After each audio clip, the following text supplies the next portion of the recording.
can't see the whole page. I'm seeing her slides on the left. Oops, And we're live. I can't stop. We're live on Facebook. Yeah. Hi, everyone. Hi, Roz. Hi, Sival. How are you on this beautiful, beautiful Sunday? Well, it is here. Beauty. It is. It's actually quite warm, isn't it? It is. Istanbul's beautiful. Blue skies. Very, very quiet because we've got the curfew, unfortunately. But I'm not depressed today. Oh, wonderful. Why? Well, not just today, but every day. It's our day, Roz. It's your day. It's mine. Yeah, it is good. It's good to be alive, isn't it? It certainly is. Certainly is. It certainly is. So what we're doing is we're on Facebook Live at the moment. We've gone live on air. Your PowerPoint is working wonderfully well. Well, great. Perfect. And I think the team's got the viewers in. So I think we can. Wow, that was quick. It's 3:01. Let's kick off and excellent. I think we've got a great session coming up on IELTS listening today. Well, let's hope. So I'll just kick on to my housekeeping and start off in Turkish this time instead of English and say hoş geldiniz arkadaşlar. Bu güneşli günde ve daha ılık sıcak günümüzde diyeyim size. Ben İstanbul'dan katılıyorum. İsmim Seval. IDP IELTS'ın Türkiye yetkilisiyim. IELTS uzmanımız Roz'la birlikte 8. eğitimimiz. 8th one, isn't it, Roz? 8th? Wow. I think so. Yeah, no, it's number 9. Oh, 9. Okay, 9. It's 9. 9. eğitimimize tekrar aramıza hoş geldiniz. Her hafta bizi yalnız bırakmayın arkadaşlar. Sorularınızı yine bekliyorum. Yeni katılan, yeni keşfeden IDP IELTS olarak hoş geldiniz. Chat kutumuzdan sorularınızı bekliyorum arkadaşlar. Bugün listening, IELTS'da listening'deki püf noktalarımız ya da eğitimimiz listening üzerine söyleyeyim. Daha fazla bilgi vermek istemiyorum. Mikrofonlarımızda zaten harika bir ekibimiz var. Bizimle birlikte çalışan, sağ olsun, emeklerine sağlık hepsinin. Mikrofonlarınızı arkadaşlarımız kapatır ama kameralarınızı açmamanızı rica ediyoruz. İnternetimiz sıkıntı yaşamasın diye. Onun haricinde nasıl söyleyeyim, çok her gün, sadece bugün değil ama benim için her gün annelerimiz, sizlerin, büyüklerimizin, tüm annelerimizin Anneler Günü'nü içten kutlarım. Anne sıfatı denir herhalde Türkçe, yani çok önemli bir kelimedir benim kelime haznemde. Çok kutsal bir kelime, bir görev. O yüzden tüm annelerimizi seviyorum. İyi ki varlar. Her günlerini kutluyorum. Bu aynı zamanda sadece çocuk annelerimizin değil, bir de evde evcil hayvanlarımız da var. Onlar da annelerimiz oluyor. Onlara bakanlar. O yüzden Happy Mother's Day deyip İngilizceye dönüyorum. Welcome everybody. Welcome back to our 9th session, as Roz said. Welcome back to those that have been with us from session 1, because we've got a whole list of who's been with us.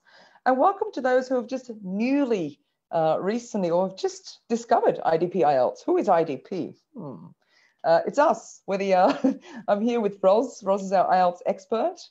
And I'm Seval. I'm the country manager of Turkey of IDP. We're here to have some fun, speak about listening. Let's see what Roz has prepared for us. I'm sure it's going to be a fantastic session today.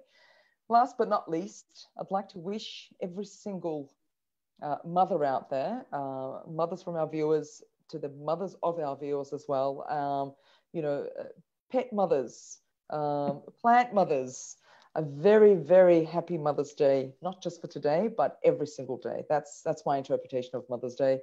Happy Mother's Day, everyone. Roz, you have Gölge in your life, and I do. 1 million kittens. Happy Mother's Day, Roz.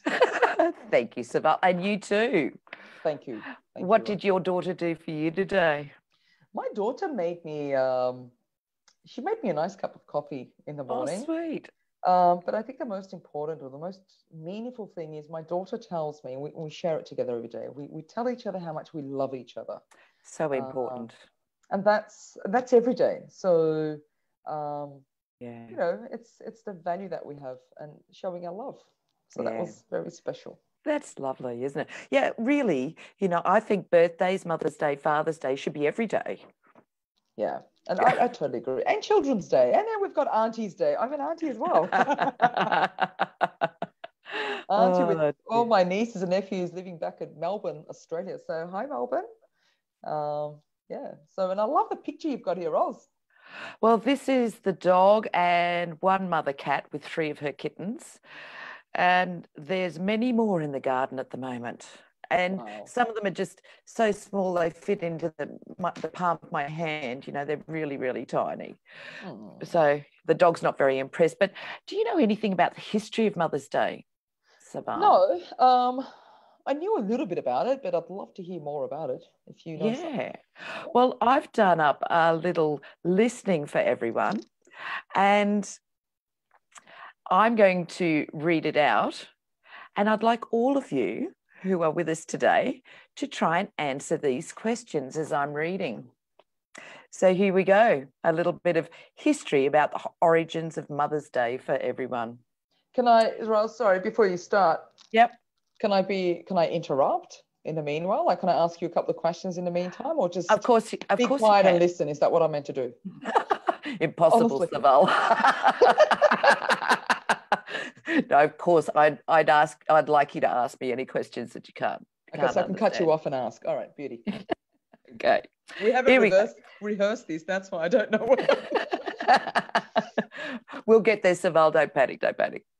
Okay, so the origin of Mother's Day goes back to the era of ancient Greeks, who held spring festivals to honour the mother goddess Rhea. Was it Rhea? Rhea. Sorry, Gaia. Gaia. Yeah, we changed it, didn't we? Mm-hmm. Can Gaia. I ask you, while I've stopped you there, how do you spell the name of the goddess? Gaea. Okay. And thanks to Suzanne for informing me that the one I had before was actually the daughter, not the mother. Anyway, over time, this day was forgotten until modern day, and history of this day traces back to the 1600s in the UK, where the day was known as Mothering Sunday. Then in the US, the idea of an official celebration of Mother's Day was first suggested by Julia Ward Howe in 1872, who was an activist, writer, and poet. I've got my hand up. I want to ask you something. Of course. Sorry, is Julia's surname one word or 2 words? Can you spell it for us? It's 2 words, and the first word is Ward, W-A-R-D, and the second word is Howe, H-O-W-E. Thanks, Roz. However, it was Anna Jarvis who is recognised as the founder of Mother's Day in the US. Though Anna Jarvis never married and never had children, she is known as the mother of Mother's Day. It was through her powerful lobbying from 1908 that Mother's Day became recognised as an official holiday in the US in 1911. The white carnation is the favourite flower of Anna Jarvis's mother and was the original flower of Mother's Day. Interestingly, Frank Herring, a former football coach and faculty member of the University of Notre Dame, also proposed the idea of Mother's Day before Anna Jarvis. In 1904, Herring urged an Indianapolis gathering of the Fraternal Order of Eagles to support setting aside one day in the year as a nationwide memorial to the memory of mothers and motherhood. Hey, Roz, sorry, what was the name of that university? Notre Dame, the same as a cathedral in Paris. So that's N-O-T-R-E, second word, Dame, D-A-M-E. So Anna Jarvis did not like the thought of having a Mother's Day originated from a male. So she blasted him in an undated 1920 statement entitled, "Kidnapping Mother's Day, Will You Be an Accomplice?" So anyway, today, Mother's Day is celebrated across 46 countries and is a hugely popular affair. Did you also know that it's the highest number of telephone calls are made on Mother's Day throughout the world? Wow. Higher than any other day. And millions of people across the globe take the day as an opportunity to honour their mothers, thank them for their efforts in giving them life, raising them, and being their constant support. I think we've got people dropping Yes. now. Can you stop that annotation? Yeah, if I can get I love our viewers. They're so natural. They'll just go in and draw pictures for us. Thanks, guys.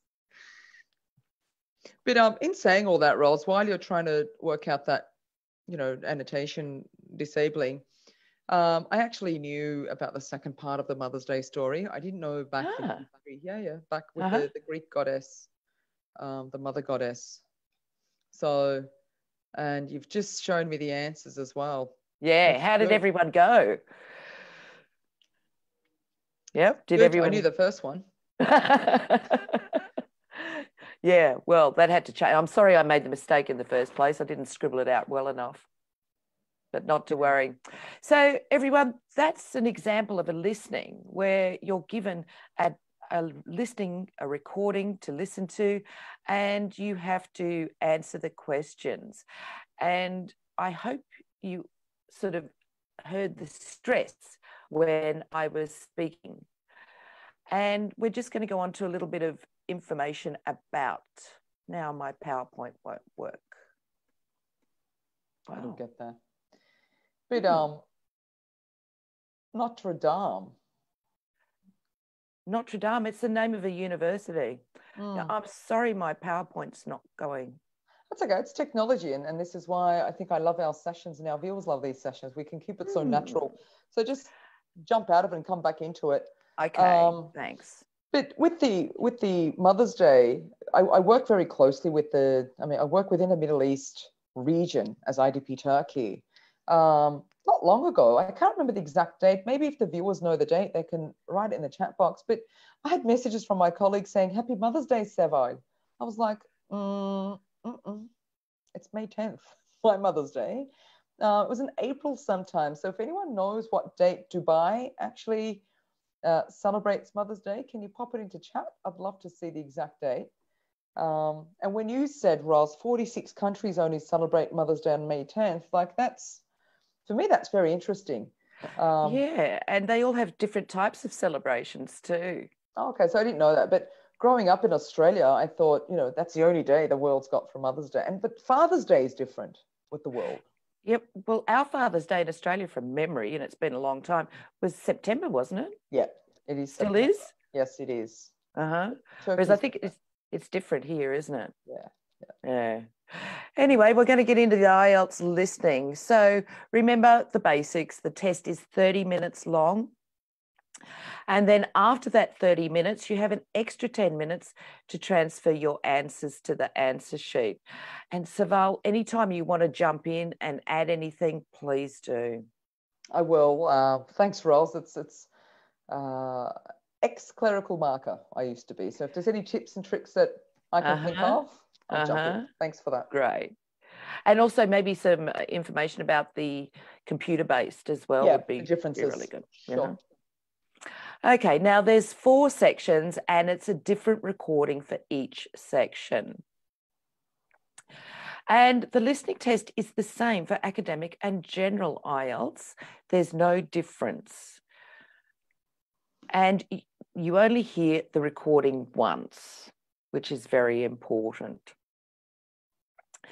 Now, there's 4 sections and they're all different stages of conversations, monologues, etc. Now, the first one is generally a conversation between 2 people set in an everyday context. So an everyday context would be, for example, Saval and I talking about Mother's Day, or it could be maybe to report something that was stolen, or even applying for a library card. But it's a conversation between 2 people, but everyday type conversation. Sorry. No, you're going on to your last point now. Okay. Section 2 would be a monologue. Now, mono means one. So monologue means one person speaking set in an everyday social context. So if I think about examples here, I could think about maybe opening a bank account or getting a transport card, where you're having that discussion about how much does it cost, how long does it last, etc. Section 3 is a conversation between two people, but it could be up to 4, set in an educational training context. So this could be a tutor and a student discussing an assignment, or maybe a thesis, or it could be 4 students all talking together about an assignment. And then section 4 is a monologue on an academic subject.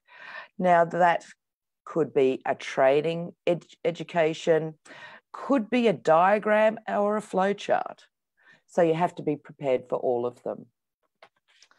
I've just, one comment. We're very natural, right? So I've got to pick this up and show you now. I'm sorry, before any of the viewers can point it out. Section 1, section 2 has a minor spelling mistake. Every day. I know there's why. So that's the natural we can keep. But it was Thank you for picking up. Pleasure. People wanted to take photos. It's funny. So go for it. Go for it. My teacher eye. I'm telling you, it's my teacher eye. Really yeah. Look, no one's perfect. Of course. Janan's asked us a question. Janan's question is there any difference between computer-based and paper-based listening sections? Good question. The recording is only played once. That's the same for both. And basically what we look at is we use headphones, noise cancelling headphones for the CD IELTS, for the computer-delivered IELTS. And we use headphones for the paper-based IELTS as well. However, they're not noise cancelling ones. But I think the main thing here is you've got, on the paper-based listening test, you've got 30 minutes to listen, to respond to the questions into the question booklet. So you're actually scribbling in. Then you've got 10 minutes transfer time. So you get your answers, transfer them onto the answer sheet. In the computer-delivered test, you don't have that 10 minutes. So you've got 30 minutes, you listen, and you type your answers onto the screen as you're listening to it. And then you've only got 2 minutes at the end where you get to review each question. So the computer screen, ladies and gentlemen, or our wonderful team in the hindsight, can you put up our website, the link to the CD IELTS link, trial link from home? So get onto it from home and have a look, because you've got the boxes at the bottom with the computer-delivered IELTS. You can just click onto any question you like. So big difference. You've got 2 minutes at the end of a computer-delivered IELTS and 10 minutes at the end of the paper-based IELTS. Roz, we've got another one there, section 1, every day. Oh, God. I've done it again. I love it. Love it. Love being an Aussie with you. Why do I keep doing that? Twice in one page. So I've promised everyone that we'll go back to the slides to the start later on at the end. With the corrections. Just keep telling me as we go. Yeah. So that's it. Okay. Keep going. Yep. We'll get to the questions at the end. All right. So the questions. Form completion. Now we're going to listen to an example and you can try yourselves, because I've got the recording, etc. Now, the other one could be a multiple choice where you choose the correct letter from A, B, or C. Question type, for example, type of insurance chosen: A, economy; B, standard; C, premium, etc., etc. I've just put up one example of each so that you understand. Now, the short answer would be write no more than 3 words and or a number. And we discussed this a lot during the reading section, that you must be careful about this. So the question is, what 2 factors, now 2, can make social contact in a foreign country difficult?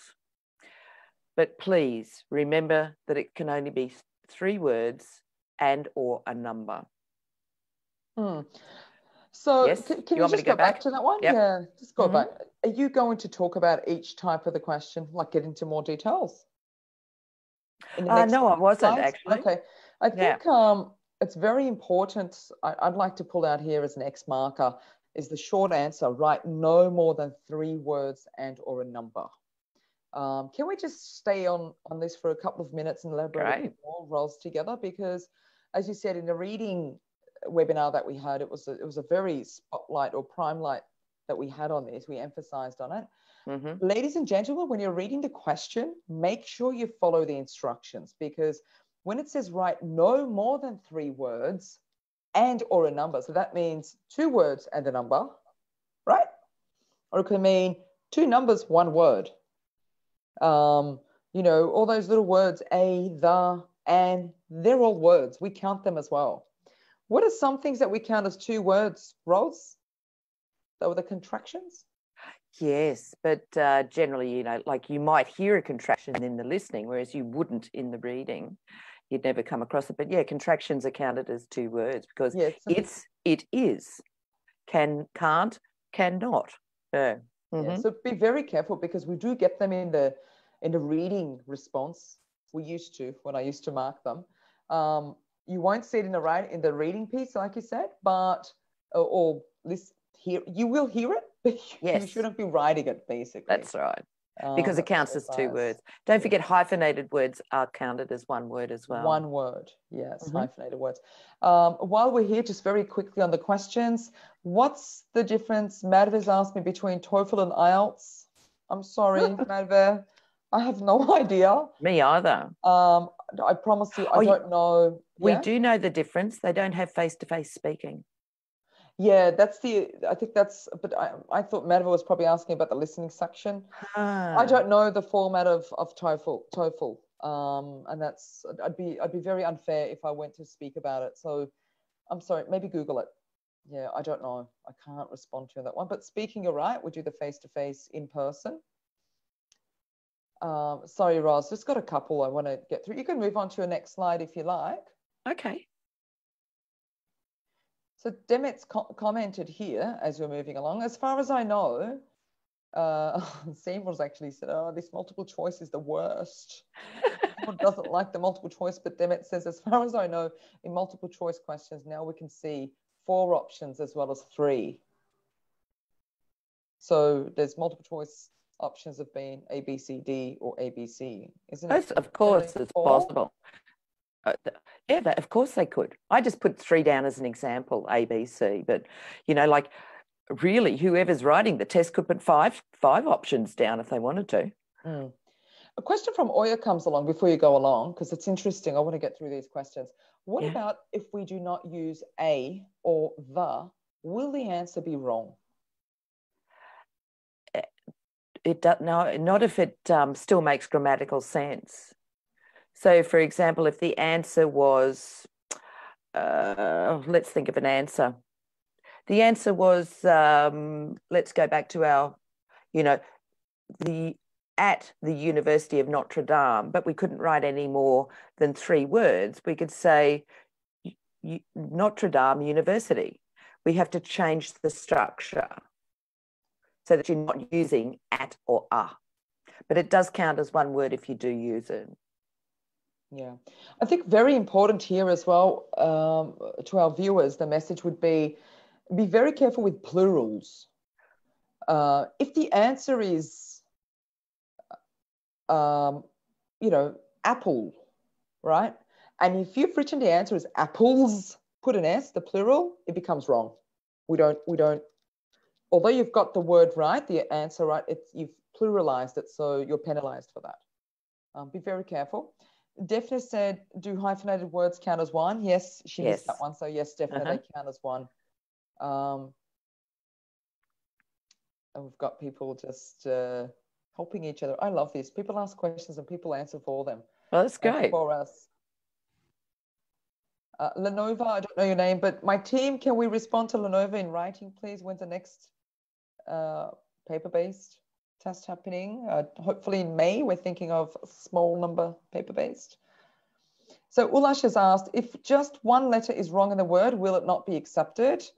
Depends on the type of the question. So if there's a true, false, not given question, you don't have to write the word true, just write T. If you've misspelt the word true, it's accepted. But if it's a different word, a different type of question where, you know, let's go on apple again. Apple is a pretty simple word that you can spell with a double P. If you spell it with a single P, it depends on the context of the sentence. So really, I say IELTS is very fair. It'll accept it at times and it won't accept it at times. I mean, in saying that, I think I'd rather be clear and say spelling is important. Keep the importance of it. So keep spelling correct. That's what I would say, just to keep you safe. So keep going, Roz. We'll come back to the questions. There's questions flying at us. Okay.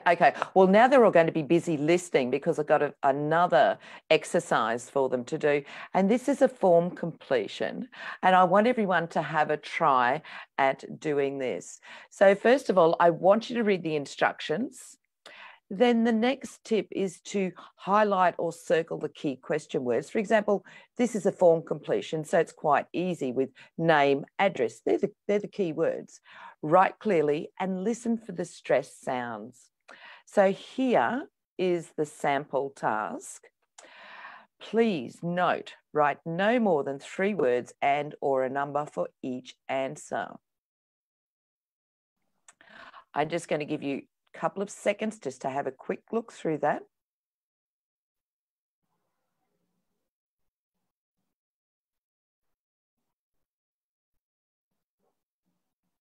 I'm not looking at it. I hope you're not going to ask me any questions. I expect 100% out of you, woman. Well, you keep picking up on my spelling mistakes. I think it's hilarious. Okay, so here we go with the listening. You will hear a telephone conversation between a customer and an agent at a company which ships large boxes overseas. Good morning. Packham's shipping agents. Can I help you?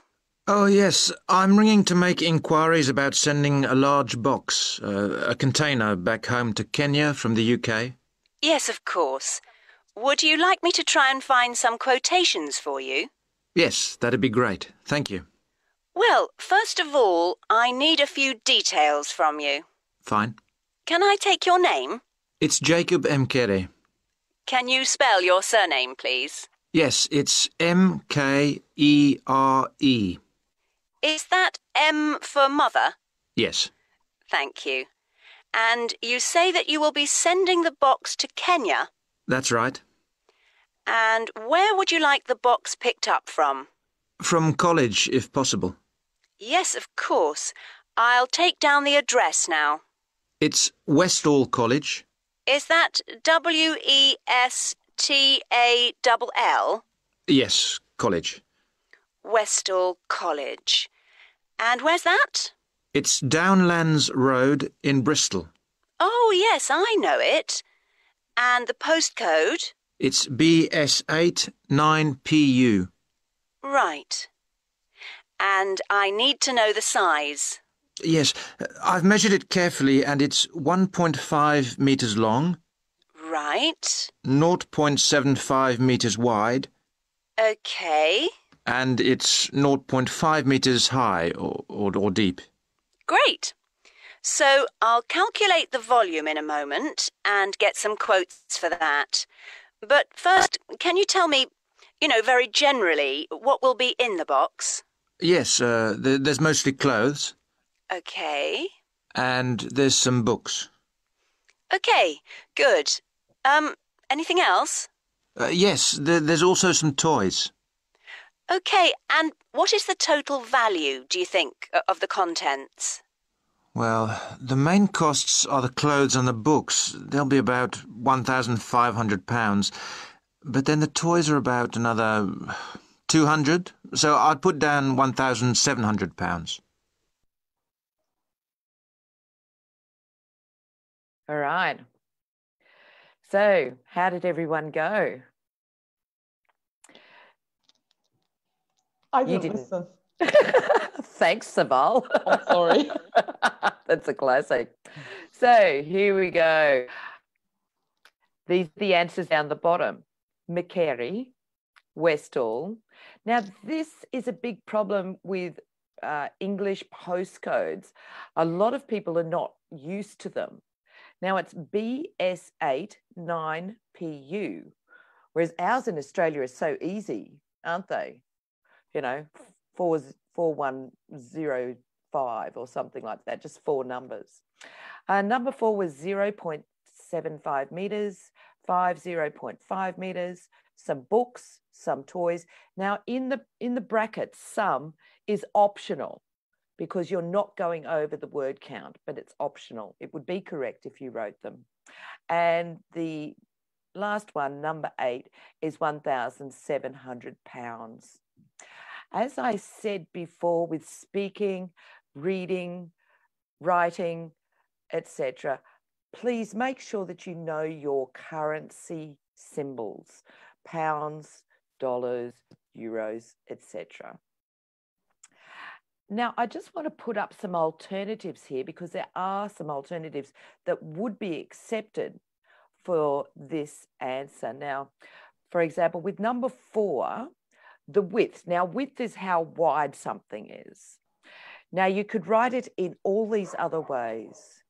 0.75 meters wide, 3/4 of a meter wide, 3/4, you could write it as a fraction wide, 75 centimeters wide. So they're all the options that would still be considered correct. And for 5 as well, they're all the different options there. I'll just leave that up for a second. And I'm going to go through the questions. So I've got questions coming on the screen, on my phone. I'm just trying to manage all at the same time. So,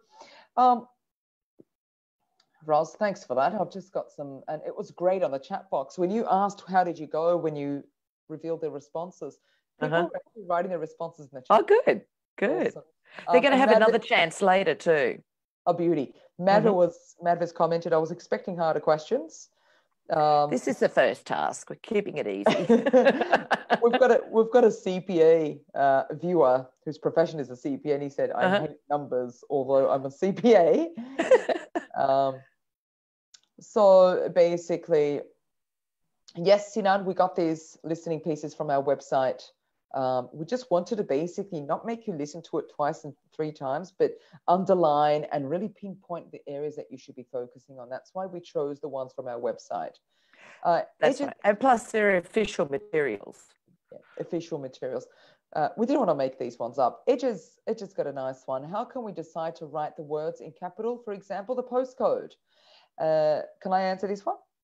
Go for it. Yeah, so Edge, basically, capital or small caps doesn't matter in listening and reading, but basically we advise to say write in capital letters just to protect you in case you've got messy handwriting. So it doesn't matter if it's capital or small caps, it's still correct if you've got the correct postcode. Kurshat's asking, would it be a problem if we write the address as a single word, as BS89PU instead of putting any space? No problem, right, Ros? Address, or you mean the postcode? I think they wrote postcode. Postcode, address, but I think they mean postcode. Well, listen, Saval, you're the ex-marker, so you would know better than me about this. No problem at all. There's no problem there. I just wonder about the capital letters and that for postcodes though, because they're never written in lowercase, never. So as a marker, that was never put to us to say you penalise if it's a postcode. It's interesting. You don't penalise if it's a capital letter, if it's a noun, if it's a name, and they haven't put a capital letter. They were more emphasising on the spelling and seeing if it's really fair. Yeah, and that's why I had all the pleasure of being a clerical marker, because I thought, oh my God, they even accept this. You know, if it's an American spelling or an British spelling, it didn't matter. And I thought, wow. So yeah, it doesn't matter. Will there be some time for us to go through Shilan's question, the questions at the beginning of the listening part on the computer-based as it is on the paper-based?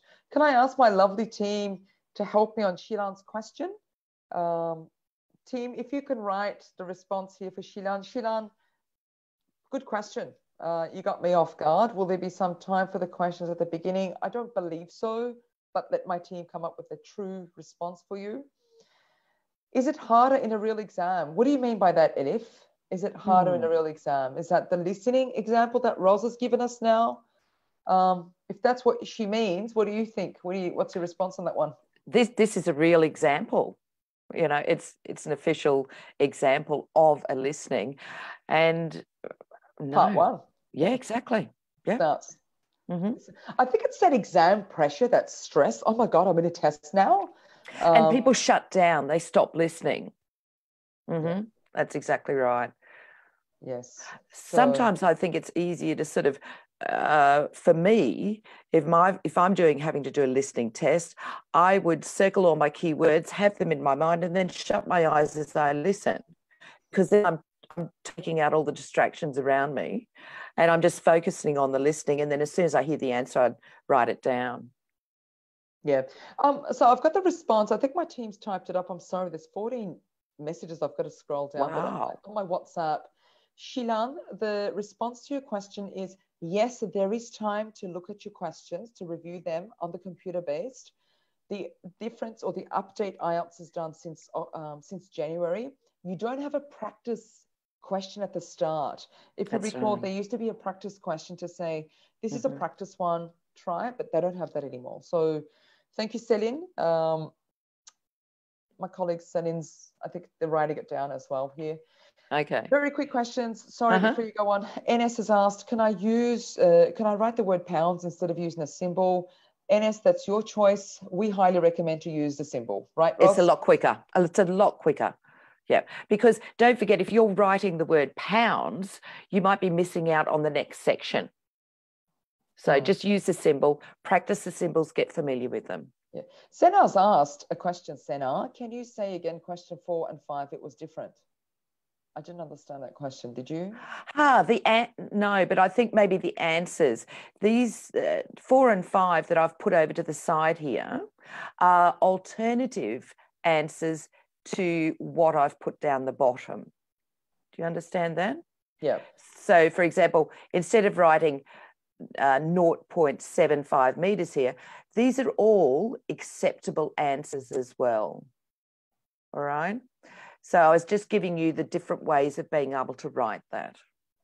It's correct no matter what you have here, ladies and That's gentlemen. right. That's what Roz is saying. Question from Lenova. Sorry, I'm calling you Lenova because it's a name we've got here as nickname. Can I rewrite unit of money again, especially for question 8? Total estimated value was £1,700. I don't know what it means by rewrite unit of money. Maybe £1,700 as a word? Yeah, you can. That's not incorrect. Is that right? You can, but, you know, for example, the pound symbol is already here. So you don't write pounds. You just write 1,700, you know. You have to make sure that you read all the questions. Sorry, I didn't see the pound sign. Yes. Yes, if it's got the pound sign, don't rewrite it because that's an extra word. That's right. Yes. Okay, do you think I can move on? Keep going, yeah, and I'll come down to the questions. Oh my God, it's just increasing. Okay. Well, we'll have time at the end too. Yeah, sure. Now, the other type of question that you may get is a matching type of question where you have to match a description to what you hear on the recording. So this example would be to choose which hotel matches each description. Now, again, a lot of people like to do the process of elimination, but you can't do it because you've got 5 hotels listed, whereas you've only got 4 questions. So be very, very careful about this. And again, look at your keywords. For example, rural, opened recently, business functions, indoor pool. They're your keywords there, and all you have to do, circle them when you're looking at the questions and then listen out for which hotel has which description. Now, here's your second little task that you're going to get. Is that clear enough, Saval? I can see it clear. Good, good. Yep, I'm just putting just get closer to the screen. Yeah, it's clear. Okay, so this is a little bit of practice for you all about a diagram and labeling the plan. Now, this is a town library. And first of all, we look at the question numbers first, because sometimes in these tasks, you might find 11 here, but 12 will be up the top, and then 13 will be back down below. So please, please make sure you look at the question numbers. I also find it useful to follow it with either my pencil or my finger, because sometimes the entrance may be on the side or it might be up the top. So if you follow it with your finger, you don't get lost. So everyone get their pencils and piece of paper ready, and you're all going to have a go at this now. You'll hear the librarian of a new town library talking to a group of people who are visiting the library. Okay, everyone. So, here we are at the entrance to the town library. My name is Anne, and I'm the chief librarian here, and you'll usually find me at the desk just by the main entrance here.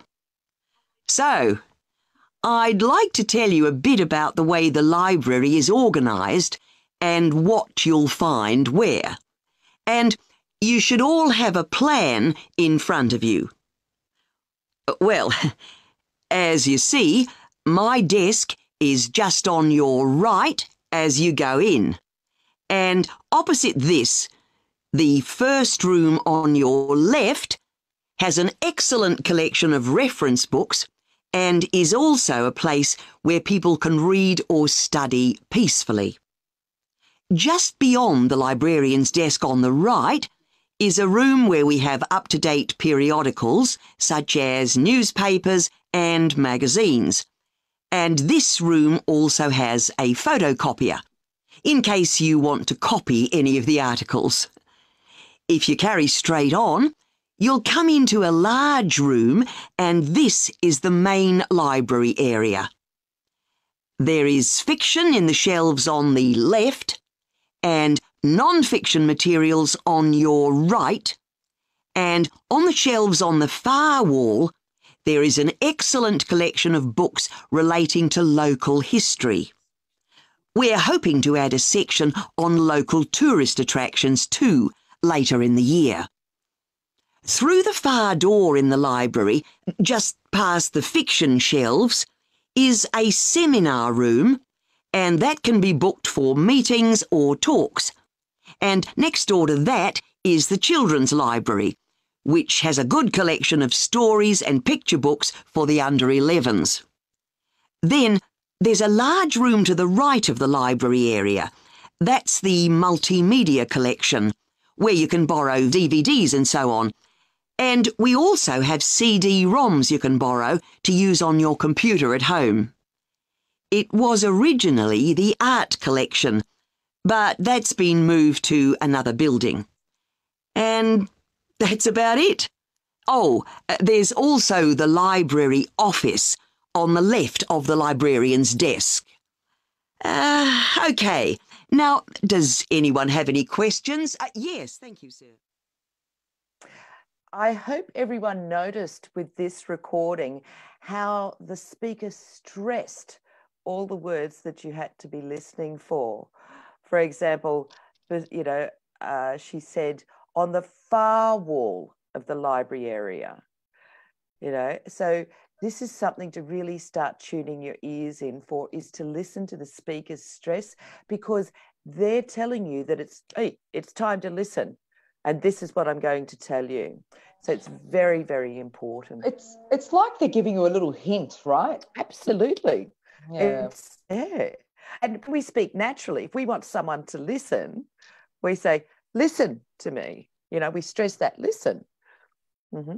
I think, and Mustafa's got a great question here. Is there English accent regulations for speakers in the listening part? Ros, do you want to respond to this one? Look, I've heard all types of accents, from immigrants who live in the UK, like Indian, Chinese, Pakistan, Arabic.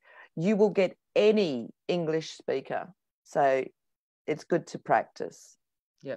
And basically, Batu's written, I think, Batu, you're being funny here. Batu has written Indian accent.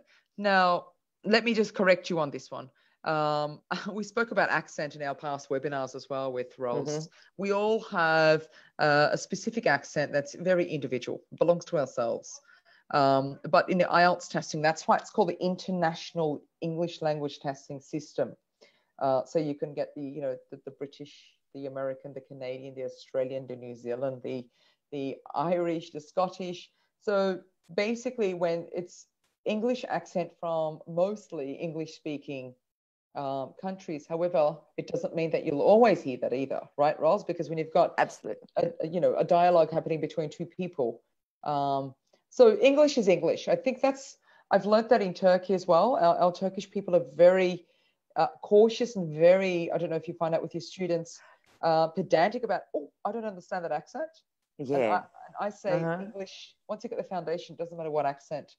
And don't forget, like the world's a multicultural place. Yeah. And nearly every second person that you meet is learning English. And they're all going to be individuals. Thank goodness. Yeah, and I totally agree. I have troubles, for example, understanding Scottish people on the telephone. I've got a Scottish friend and I just say, please don't ring me. Face to face, I'm good, but don't call me. So, yeah, we all have problems with, like, just understand that. So, and look, accents, I think it's something that we all, and Scottish, me too. I did a training back a few years ago in Melbourne, and our instructor was Scottish. It took me the first 2 hours trying to understand him, and then thereof, it was just like, okay, I can understand every single word he says. But as native speakers, we also find it challenging, don't we? So it's very That's what I'm saying. No, like no one's perfect. I don't understand everything that I hear on the television, whereas, some Turkish students expect to understand every single word. Yeah. I said, who cares? As long as you can understand the gist of it, who cares? Yeah, that's right. I've got a private question here that's come to me, and I'm going to respond in Turkish, but I want to translate in English in case it has the same question for everyone else. In our listening test roles, does the audio flow in conjunction with the question order? Yes, generally it does. Yeah. Thank you for that. You can keep going if you like. Okay, well, I'm just going to put the answers up for everyone now. So they're the answers down the bottom there. 11 is H, which is reference books. 12 is G, periodicals. D for 13, local history collection. 14 is B, children's books. And 15 is F, multimedia. I wonder who got 5 out of 5. I don't know. I think the chat will keep going now. Yeah, absolutely. So last up, just giving you a time check. Well, this is the last slide. These are my tips for success, and also Saval has given you many as well.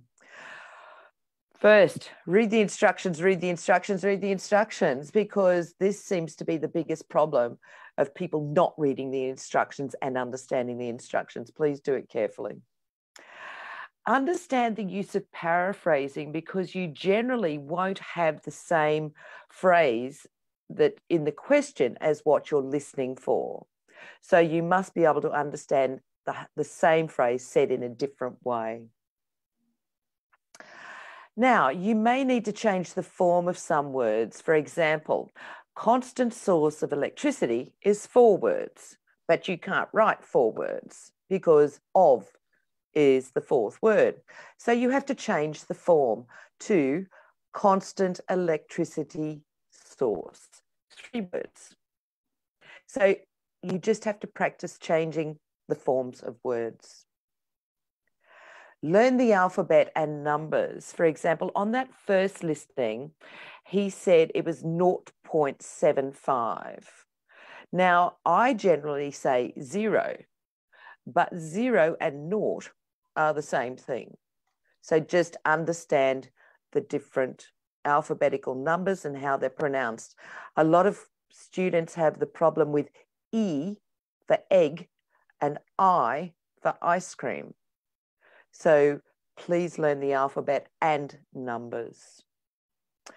Prepositions, extremely important for listening. On the left, straight ahead, beside, especially if you get a diagram. So research those.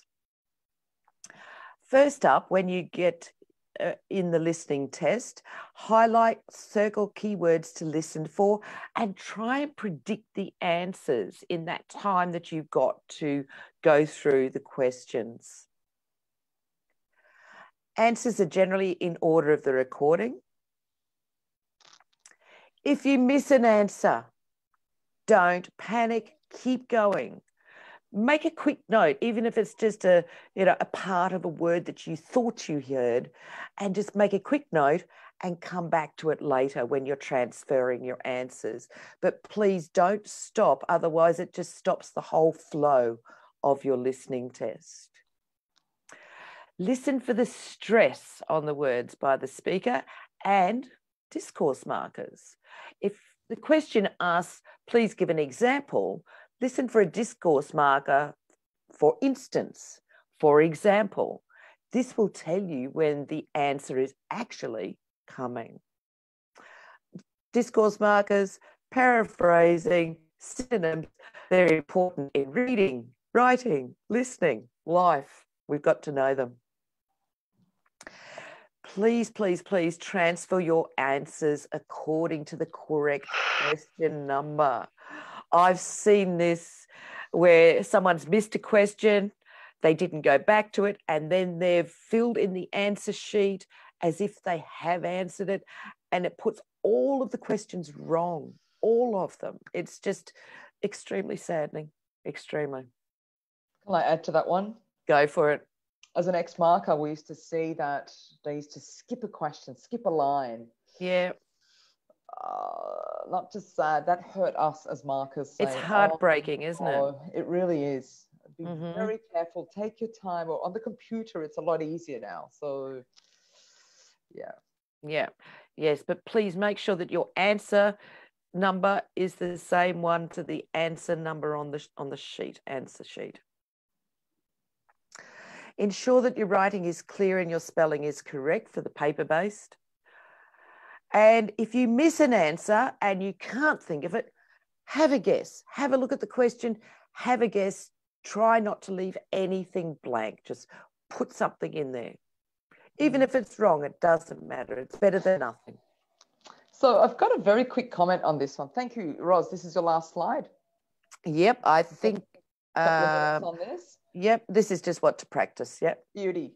Yesterday, my daughter got her online mathematics results, test results, right? And a teacher emailed me and I looked at it and I thought, it just drives me crazy. In Turkey, I've never studied in Turkey, ladies and gentlemen. This is what I find it very difficult to comprehend. When a student responds to a question, if they make 3 mistakes, 3 incorrect responses, takes 1 correct response away. Did you know that? Tough. Did you know that, Roz? No, absolutely not. So I find that very difficult to comprehend myself. And I think, so this actually encourages the student to leave lots of blanks, not to respond. Because they're only losing one mark. Yeah. So in IELTS, it's 200% that's not the case. Please, as Roz said, have a guess. Don't leave blanks. A blank means wrong. If you have a guess, you might get it right. Exactly. Plus, then it stops also the possibility of getting the answer in the incorrect position on the answer sheet. You know, it stops that problem as well if you've got every space filled in. Certainly does. But I'm going to say I love your first 3 points here. Read the instructions, read the instructions, read the instructions. Read the question. Must read it well. Yeah. On the computer, Semi has asked us here in the chat saying, how can we take notes if I'm using a computer-based IELTS? Simple, Semi. We give you a piece of paper with your login credentials. It's got the password. That paper, you can draw pictures, you can take notes, you can do planning, you can do lots of things with it. At the end, we collect that paper away from you. So you can still take notes, Semi. But in the computer-delivered Semi, you can't take the notes onto the piece of paper and then transfer it. You've only got 2 minutes. So on the computer, it's very flowing. On the screen, you've got the, you're listening to it, and then you've got the question. So it's very flowing, goes from 1 to 40. As you're listening, the questions actually match to the listening piece. As Roz said, as an ex-marker, I can't stress enough to say, if you miss out on an answer, don't be demotivated from it. Keep going. No. Absolutely not. We see a lot of people when they do that halfway through the listening roles, then they let go and go, Exactly. oh, no, I flunked it anyway. I let go. Don't let go. Uh-huh. Keep going. Yeah, just put it out of your mind and keep moving. Yeah. Yep. So I loved what the notes you had. So Ros, as I'm going to go through the questions, do you want to go back to the start of your PowerPoint, ladies and gentlemen? Absolutely. The cameras ready, the photos. We don't have many questions. I think we went through most of them when I was in the panic mode. Oh my God, I can see 21 questions, 21 examples, messages here. Okay, so you want me to start from that one? Yes, please, if you can start from that one. So I won't tell you when to change while I'm scrolling down the questions. And I'll just bring out the questions to us. Wonderful. On the computer delivered as well, my team, thanks team. They've actually said if you click a note box, little box appears where you can take notes, you can also type your notes into that as well. Don't we love? So right click, guys. Any age limitation joining this exam? Abdullah's question. 16 years of age is what we recommend. I don't know, Ros, do you have younger students taking the test? I try not to let them do it before 16 because, you know, like they're valid for 2 years. So if they do them any younger, it's not going to be valid for a university entrance, for example. Yeah, they've got to be. And I don't, you know, like I've had one student who was ready to do it at 13, but that's only because I'd been teaching her since she was 3. And what do they use it for? In all honesty, if they take it at a young age, they've got 2 years of the validity of the test paper. So that's right. 16 minimum is what we say. And like even for immigration, it's the parents who have to do it, not the kids. Yeah, you're right. And there's no maximum age, guys. So, but look, in all openness, prepare. That's why we're taking this time twice a week. And now I'm wrapping it up because we're 3 minutes away from an hour. I think this is the longest session we've had. We've had a mighty session. Didn't feel like an hour. Yeah, 57 past now. Sorry, Isabel. No need to be. Lenova's question, paper-based exam. I have been waiting since 21st of March. Drop us an email, ielts.istanbul@idp, Lenova. If you're already registered with us, my team will get back to you with it.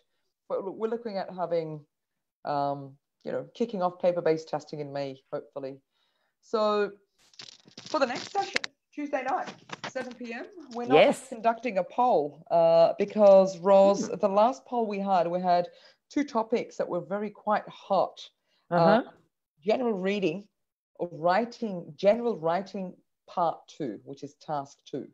Right. So, Ros, I want to give you the empowerment, and you choose today for Tuesday night. So would you like to go for general reading or general writing task 2? We could do general writing task 2, no problems for me. Okay, so it will be, and I'm just going to note this down. Me too. General writing. Part 2 is what we call it with the new name. The essay writing. The essay for general. Had a session the other night and it was quite a few viewers for general training. So very quick couple of questions before we end this. Gee, it flew, hasn't it? It flew. It did.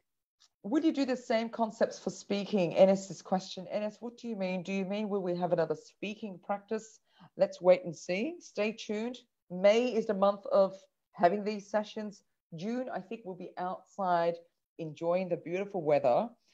Since Ros lives in the Egger region and Ros doesn't have a curfew anymore. No, so it's going to be nearly swimming time for me. Yeah, so we might do these sessions from the beach or the pool, Ros. That'd be lovely, wouldn't it? Jokes aside, ladies and gentlemen, in May, this is where we're having our sessions. We're here to help you prepare for the IELTS test. June is too far. We're just taking a time, step at a time, and we hope to be with you guys for the whole month of May. Tuesday night, 7 p.m. Get onto our Instagram page, which is idpielts.turkey. Register for the next session, General Writing Part 2. Indicator, IELTS indicator ne zamana kadar devam edecek is a question. How long is IELTS indicator in the market for? Soon as COVID-19 eases off in Turkey, we can start our paper-based indicator, won't be in Turkey any longer. So IELTS indicator, if you live in Istanbul, Ankara, don't take that. Come and take the CD IELTS, the official test. The cost is pretty much the same nowadays with the currency fluctuation that's happening. It's crazy at the moment. So I will check my emails. People are writing emails to me. I think we've done it. We've done it. 1 hour, ladies and gentlemen. Wow. One hour. Wow. That is a record, isn't it? It certainly is. I'd like to thank Roz, you initially. Fantastic session. I listened to the second part of the listening. Thank you very much for preparing this. And it's not easy. I know you go out of your way and you prepare. Thanks for your feedback with everything too, because you know more about the computer base than what I do. So that's great. I don't know everything. I've got a fantastic team. So team, thank you very much for always being there for us, for me, for IDP. And thank you all very much for watching, listening, taking notes. And thanks, I'm going to say special thanks to, I've got my family from Melbourne who joined in to watch us tonight first time. So thanks. Thanks, family. Love you all. Have a great day, everyone. Happy Mother's Day again. Thanks, everyone. Have a great day. Bye-bye. Bye-bye.